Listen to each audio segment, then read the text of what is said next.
اور ناظرین، عالمی سیاست میں اس وقت کی سب سے بڑی اور خوشخائند خبر سامنے آ رہی ہے۔ مشرق وسطیٰ میں جنگ کے بادل چھٹنے کی امید دکھائی دے رہی ہے۔ امریکی صدر ڈونلڈ ٹرمپ نے تصدیق کر دی ہے کہ ایران کے ساتھ جنگ اب اختتام کے قریب ہے اور تہران ہر صورت معاہدے کا خواہش مند بھی ہے۔ امریکی صدر نے اپنے حالیہ انٹرویو میں یہ واضح کیا ہے کہ ان کے بروقت اقدامات نے عالمی توازن کو بگڑنے سے بچا لیا، لیکن اس پورے منظرنامے میں سب سے اہم موڑ پاکستان کا کردار ہے۔ نیو یارک پوسٹ سے مطابق بات کرتے ہوئے صدر ٹرمپ نے انکشاف کیا ہے کہ ایران کے ساتھ مذاکرات کا اگلا اور فیصلہ کن دور پاکستان میں ہو سکتا ہے۔ انہوں نے پاکستانی قیادت اور عسکری قیادت کی کاوشوں کو سراہتے ہوئے کہا کہ پاکستان کے فیلڈ مارشل شاندار کام کر رہے ہیں اور اسی اعتماد کی بنیاد پر اسلام آباد ایک بار پھر اس تاریخی سفارتکاری کا مرکز بننے جا رہا ہے۔ امریکی نائب صدر جے ڈی وینس نے بھی تصدیق کی ہے کہ 49 سالوں میں پہلی بار دونوں ممالک کے درمیان اس سطح پر براہ راست بات چیت ہو رہی ہے، جہاں ایران کو جوہری ہتھیاروں سے دستبرداری کے بدلے معاشی ترقی کی پیشکش کی گئی ہے، جبکہ ایرانی صدر مسعود پزشکیان نے بھی قانونی فریم ورک کے اندر رہتے ہوئے مذاکرات کی آمادگی ظاہر کر دی ہے۔ کیا اگلے 2 دن میں دنیا کسی بڑے عالمی معاہدے کی گواہ بننے جا رہی ہے؟ کیا اسلام آباد کی سرزمین پر واشنگٹن اور تہران کے درمیان برف پگھل جائے گی؟ آج ہم اسی موضوع پر بات کریں گے۔ بالکل، اور بات کرنے کے لیے ہمارے ساتھ موجود ہیں سابق سفیر ڈاکٹر جمیل احمد خان صاحب اور تجزیہ کار حارث نواز صاحب بھی ہمارے ساتھ موجود ہوں گے۔ ڈاکٹر جمیل صاحب، سب سے پہلے تو آپ کو ویلکم کرتے ہیں۔ بتائیے گا کہ امریکہ اور ایران ایک بار پھر مذاکرات کی میز پر آ رہے ہیں اور صدر ٹرمپ کا یہ کہنا کہ اگلے 48 گھنٹے میں کچھ بڑا ہونے والا ہے، آپ کیا سمجھتے ہیں کہ انڈر دا ٹیبل زیادہ تر معاملات طے پا چکے ہیں اور کیا اس بار معاہدہ ہونے کی زیادہ امید کی جا سکتی ہے؟ جی، مدعو کرنے پر مشکور۔ بالکل انڈر دا ٹیبل والی بات تو نہیں، لیکن یہ بیک چینل ڈپلومیسی میں بہت ساری چیزوں کو پہلے سے ہموار کر لیا جاتا ہے اور پاکستان یہی کر رہا ہے۔ پاکستان اس سہولت کاری میں اس کو بیک چینل ڈپلومیسی کہیں، جس میں راہیں ہموار کی جاتی ہیں یا کہ تاکہ جب آمنے سامنے بیٹھیں تو وہ زیادہ تر پوائنٹس پر کوئی کسی قسم کی زیادہ ڈیبیٹ نہ ہو یا تلخی نہ ہو۔ یہ معاملہ تو ایسا تھا کہ جو ابھی پہلا دور ہوا ہمارا اسلام آباد میں ایران اور امریکہ کے درمیان، اس میں 49 ایئرز کے بعد جے ڈی وینس تو خود اپنے زبان سے یہ بات بتا دی جارجیا یونیورسٹی میں جب وہ تقریر کر رہے تھے گزشتہ شب کل رات کو، تو اس وقت انہوں نے بتا دیا اور اس میں 49 ایئرز کے بعد تو یہ کوئی خارج الامکان بات نہیں تھی کہ ایرانی جن کا اتنا نقصان ہوا، جن کے رہبر شہید ہوئے، جن کے اکابرین شہید ہوئے، وہ اپنے جذبات پر قابو رہتے ہوئے، اپنے باڈی لینگویج کو صحیح مناسب رکھتے ہوئے، اپنے چہرے کے تاثرات کو مناسب رکھتے ہوئے انہوں نے پورا 21 گھنٹے کی پوری مذاکرات کیے ہیں۔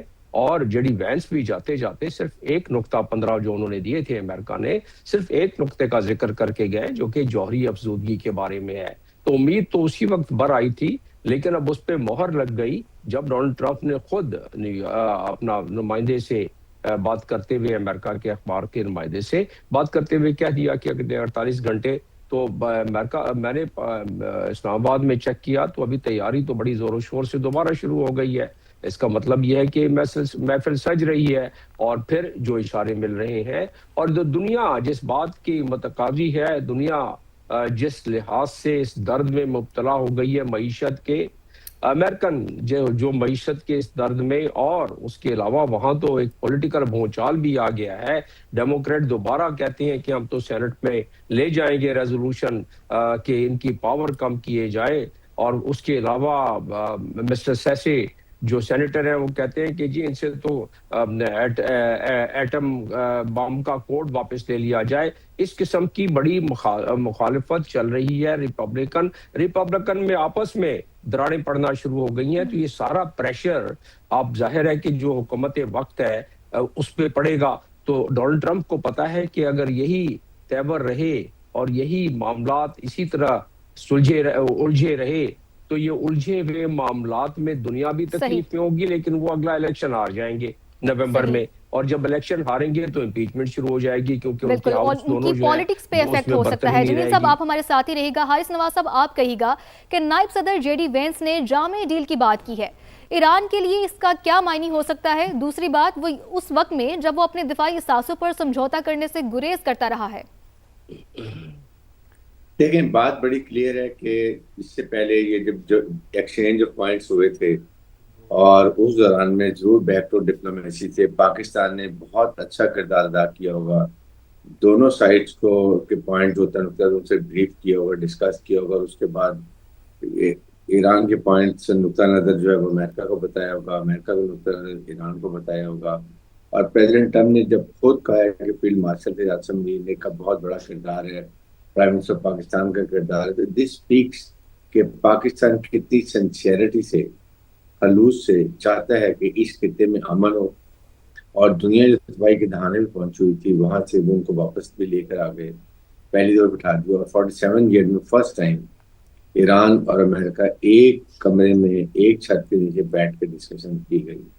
اور اس وقت بھی کافی کنورجنس سے پوائنٹس ہو گئے تھے, لیکن دیکھو کہیں نہ کہیں ایک دو پوائنٹ کا ایڈیٹنٹ تھا. جو آئی ایم شور جو نیوکلیر کی بات کی جا رہی تھی, اس کے بعد روس کی بات کی جا رہی تھی, یہ کہیں نہ کہیں ضرور مست پرابلم سالو ہو گئی ہے. جو وہ امریکن پریزیڈنٹ بھی کہہ رہے ہیں کہ ایران کی معیشت بھی مستحکم ہوگی اور نیوکلیر کے اوپر بھی کافی چیزیں سیٹل ہو گئی ہیں. اس کا مطلب ہے کہ آپ جو بیٹھ رہے ہیں یہ بیٹھ کے ڈسکس کر کے آئی ایم 95% شور کہ یہ اسلام آباد اکارڈ سائن ہوگا, اور اس میں بہت بڑا کریڈٹ ہوگا پاکستان کا, پاکستان کے فیلڈ مارشل کا, پاکستان کے پرائم منسٹر کا, پاکستان کی حکومت کا, کہ کتنی اعلیٰ صفاقتکاری سے دنیا کی نظریں پاکستان کے اوپر ہیں اس وقت اور فوکس کیا ہوا ہے. اور ابھی آپ یہ دیکھیں گے جب یہاں پر دوبارہ وائس پریزیڈنٹ آئیں گے, ایرانی لیڈرشپ آئے گی, دنیا کے جرنلسٹ آئیں گے, تو پاکستان کا سافٹ امیج جو ہے وہ دنیا میں کتنی اچھی طریقے سے جاتا ہے کہ Pakistan is a very peace loving country. Pakistan میں پیس کا بڑا کردار ہے. اور اس کے بعد یہاا پر جو فورن انویسٹمنٹ ہے, فورنرز آ سکتے ہیں, وزٹرز آ سکتے ہیں, فورن انویسٹمنٹ آ سکتی ہے, دس آل سیو. یہ بہت اچھا امیج آ رہا ہے. پہلے بھی انہوں نے بڑا اچھی فیڈ بیک دی ہے اور ابھی بھی اسی طرح ہو رہا ہے. اور آپ جتنی انڈیا کو تکلیف ہو رہی ہے اس کا مطلب پاکستان آسمان کی بلندیوں کو جا رہا ہے. لیکن مجھے شک یہ پڑتا ہے ہو سکتا ہے کہ فائنل جب آپ کے ڈاکومنٹ سائن ہو رہے ہوں, یو نیور نو کہ پریزیڈنٹ ٹرمپ اور ان کے پدیشیان جو ان کے پریزیڈنٹ ہے ایران کی شاید وہ آئیں, بیکاز پریزیڈنٹ ٹرمپ چاہتے ہیں کہ اس کا کریڈٹ وہ خود لیں. He want to add this feather in this cap کہ میں نے سب کچھ کیا, اور اس کو پھر ظاہر ہے کہ اپنے الیکشن کیمپین میں استعمال کریں گے جو مڈ ٹرم الیکشن آ رہے ہیں, اور اس کے بعد وہاں کی پوزیشن اسٹرانگ ہوگی. تو میرے خیال میں اس لیے انہوں نے تقریباً تیار تھے پہلے بھی معاہدہ تو جے ڈی وینس کو واپس بلا لی, because he never wanted to give credit to vice president. He would like to take the credit. یہی this what he always like. تو میرے خیال میں بہت اچھی بات ہے. یہ اہم پوائنٹ ہے. ڈاکٹر جمیل احمد صاحب سے بھی ان کا پوائنٹ اس پر لیتے ہیں. ڈاکٹر صاحب, ایک تو جو حارث نواز صاحب کہہ رہے ہیں کہ ٹرمپ کبھی بھی نہیں چاہیں گے کہ معاملہ اگر ختم ہوتا ہے تو اس کا کریڈٹ کوئی اور لے, وہ یہ چاہیں گے کہ سارا کریڈٹ وہ خود لیں. اس پر آپ کیا کومنٹ کریں گے؟ دوسری بات یہ ہے کہ ایران نے پچھلے مذاکرات میں بھی بڑی حد تک یہ شو کیا ہے کہ وہ ٹرسٹ لیول کو لے کر بہت کنسرنڈ ہے, یعنی کہ وہ یہ چاہتا ہے کہ امریکہ ان کا اعتماد حاصل کرے. بظاہر لگتا بھی یہی ہے کہ دونوں ممالک کے درمیان جو ٹرسٹ لیول ہے وہ ڈیولپ نہیں ہو پا رہا. آپ کیا سمجھتے ہیں کہ ایسے کیا پوائنٹس ہونے چاہیے, ایسے کیا اقدامات ہونے چاہیے کہ دونوں ممالک کے درمیان جو اعتماد سازی ہے وہ آگے بڑھے؟